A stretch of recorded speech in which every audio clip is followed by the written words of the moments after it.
Erkaklarni kasal bo'lishga haqqi yo'q deb o'ylashadi. Bu to'g'rimi? Erkaklar salomatligi bu faqat sport emas.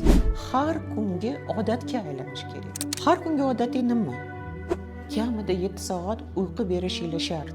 9 dan 10 dan to 4-5 gacha. 7 soat miriqib uxlash bu asosiy shart. Ovqatlanish ratsioniga e'tibor berish. Fast fooddan qochamiz, shirinlikdan qochamiz, gaz, suv ichimlikdan qochamiz. Uchinchisi bu stress.